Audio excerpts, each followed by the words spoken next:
May the words of my mouth and the meditation of our hearts be acceptable in thy sight, O Lord, our strength and our Redeemer. Amen.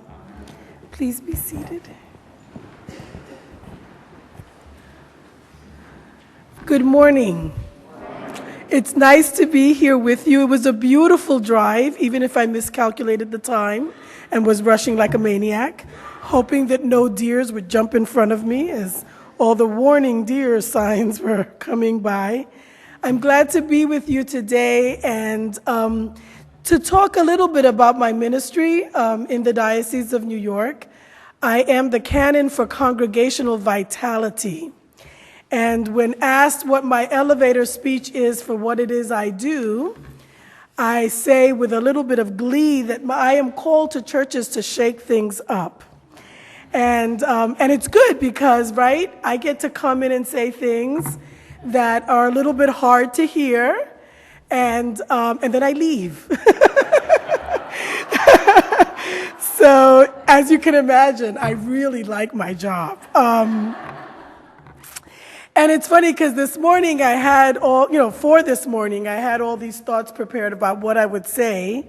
And then we have, unfortunately, where I just left. I lived in Los Angeles for 20 years, so the shooting in California was very troubling. And there are actually, thank God, no one super close, but there were friends and colleagues who were affected by this yet another moment of incredible violence. And I'm not going to focus on that, but it is of a piece of what I want to weave together for you this morning a little bit. So hopefully it won't be too disjointed, but I'm going to try to pull some things together in terms of my talk. The first thing is that what's exciting about my job is that it gives me an opportunity to encourage people to remember that being a Christian is really exciting. It's a really exciting thing. Now, as with every good thing, it has its shadow. So exciting things, by definition, are usually risky, dangerous, and uncomfortable. Nobody really, most of us, maybe very little people might, but most of us don't think of a merry-go-round as exciting. We might anticipate it because we enjoy it, but it's not exciting. What's exciting is like a roller coaster, right? Where you get strapped in, and no matter how many safety measures you know they've taken, part of the excitement is knowing that the thing could just go off the rails and that you are not safe anymore. And I believe that that's true of what it is to be a Christian. Unfortunately, for many of us, we've confused what it means to be a Christian with what it means to be a faithful churchgoer. And the danger, not that they're not related, don't start saying, oh no, Father Jim, she said we didn't have to come to church. I did not say that. But what it does mean is that it's a little bit like we like the first because it's like the merry-go-round. It's lovely, it's pretty, it's got nice music, it's safe, we just go round and around, and it's comfortable. And that's kind of what faithful church-going is like. And there's not that there aren't troubles, there's always that pesky person that ran ahead of you and grabbed your favorite horsey. You know, there are moments of discomfort and annoyance, but it's nothing like being on a roller coaster. On a roller coaster, you know you're taking risks, and things move fast, and things move slow, and you're riding up to a climax, and there's always that sense that you really don't know what the next thing is. And I think that God has called us to that. Not to the merry-go-round, but to the roller coaster.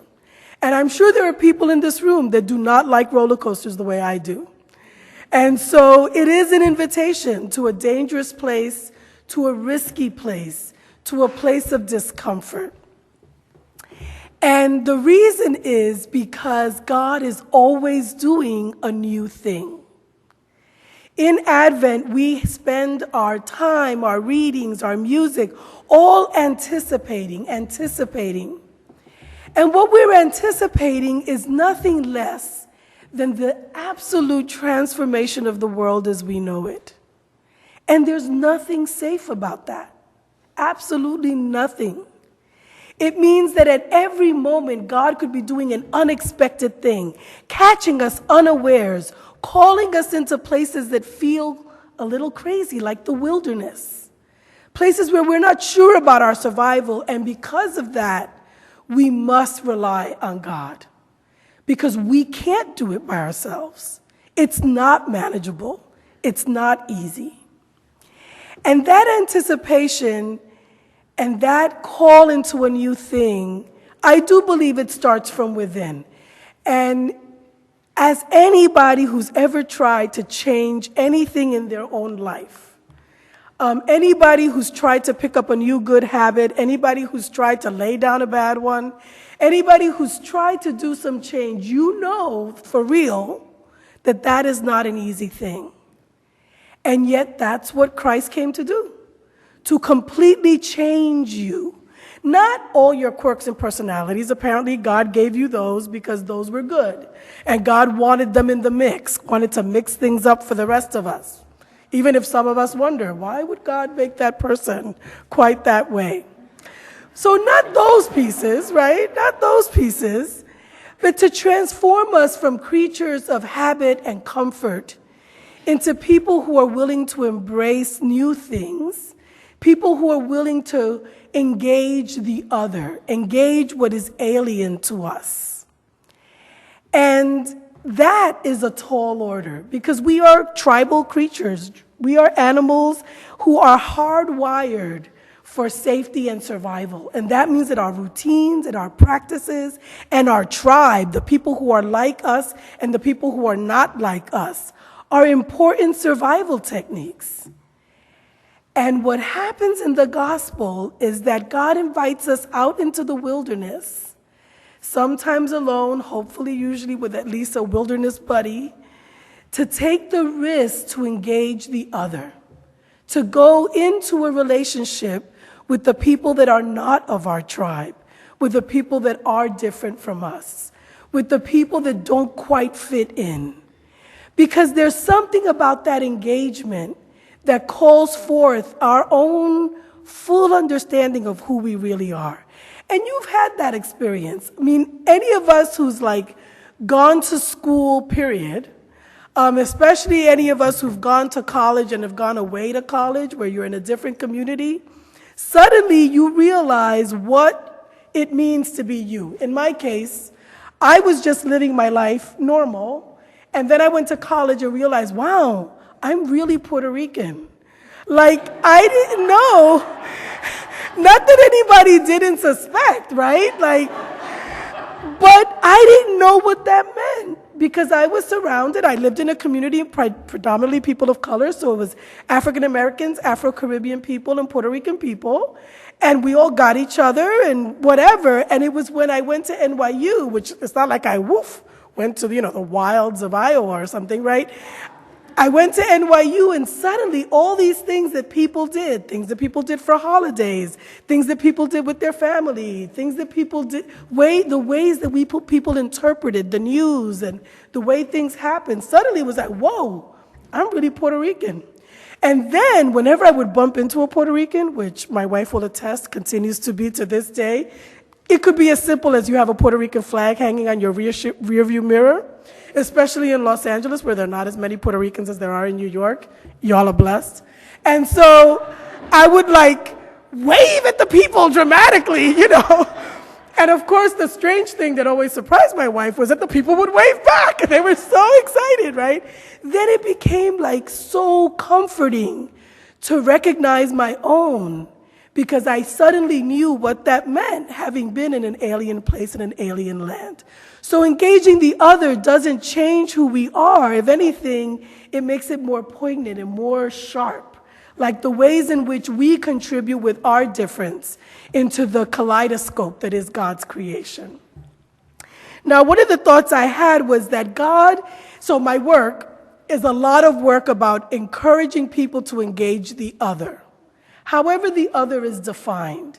And often we domesticate the other, There's people that used to be considered pretty foreign, or the truth is we never considered them foreign, but those crazy neighbors or relatives of ours considered them, foreign. So we kind of went along for the ride, coming off like, oh, we're so cool because look how stretched out we are. And in our church, and this is particular to Episcopalians, in our church, that's very like when we engage different kinds of music, because we think of ourselves as very cultured, so of course we would. We're open to the arts coming from everywhere, right? But other people think that makes us cutting edge. You like jazz? Really? And we know that that's not that crazy, but it makes us look good. Or the more recent way that we can be proud, quote, self-righteous, among other people, is kind of like our embrace of lesbian, gay, bisexual, and transgender people. Well, we've been having that argument and that fight in this church for 35 years. So it's old hat to us. It really isn't cutting edge for us to be welcoming our LGBT neighbors.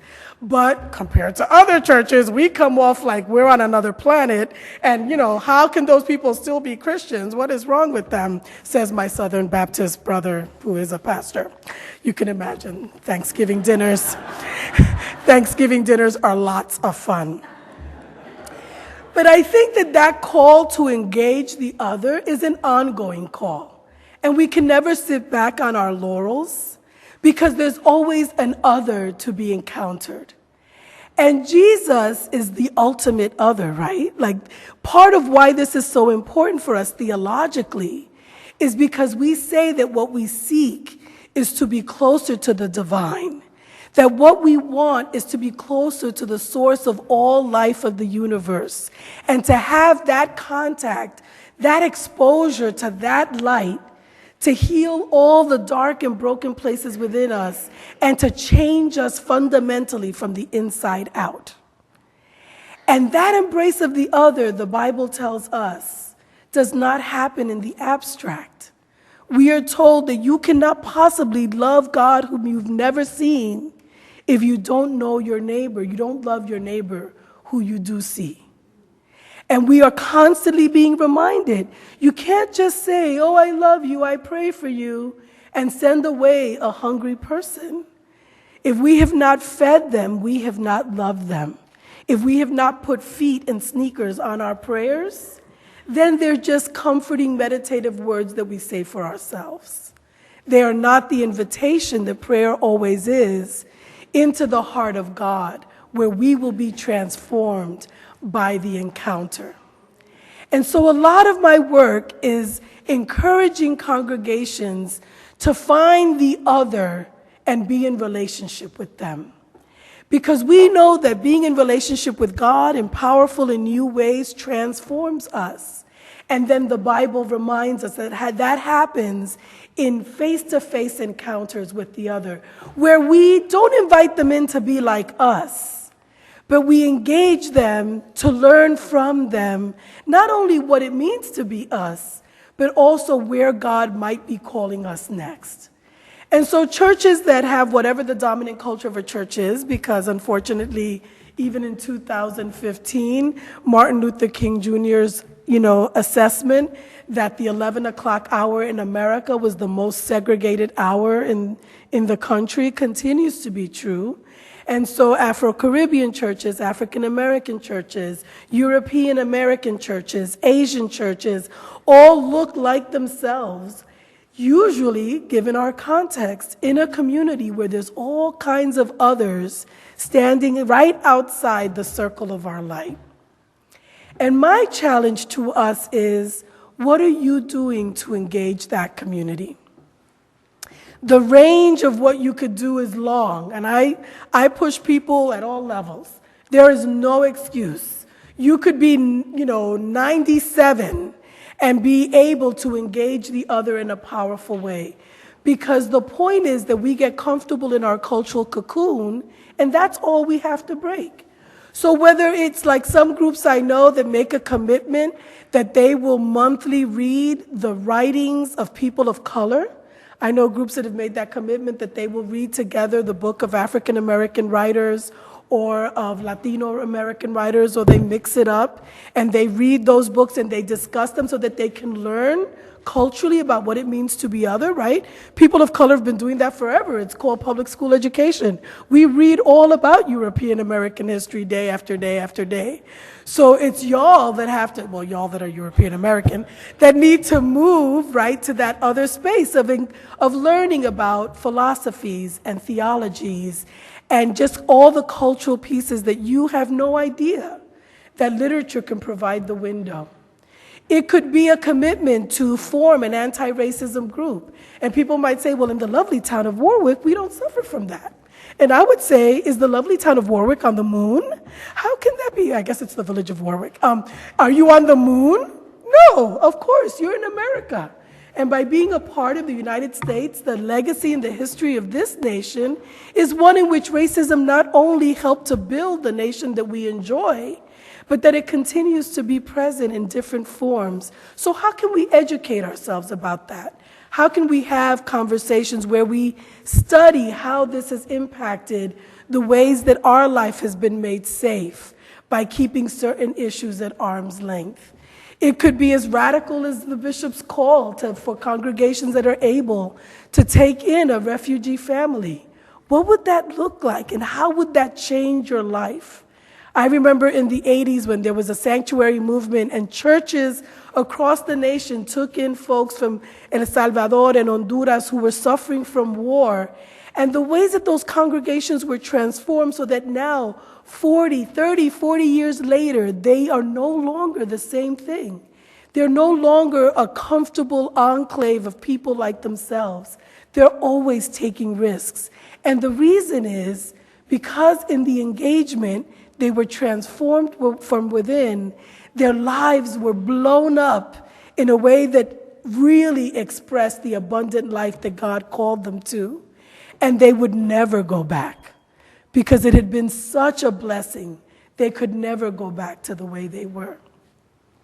So that's a little bit about the work I do, the ways it connects to the Advent message of let us prepare a way for the Lord. Right? We're going to make all the valleys smooth. We're going to knock down so that that message of justice and love and mercy can have an easy way in the world.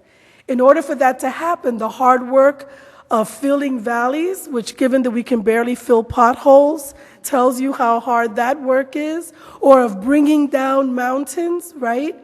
That's our work. For us to be a prophetic people that goes out into the world making a way for the Prince of Peace. And that, I'll end with that thought, given what has happened, not only, because I'd like to say, oh, that happened in California, but then there were like at least 4 more stories of shootings across the country just this same week. And so the Prince of Peace is desperately needed. And we are his ambassadors. If we don't go out and take the risk of talking about all those nasty, uncomfortable things that society has put away in a closet, then we are not doing what we were called to do. We're just on a merry-go-round, and God's inviting us to a much more exciting life than that. I pray that we listen and follow. Amen.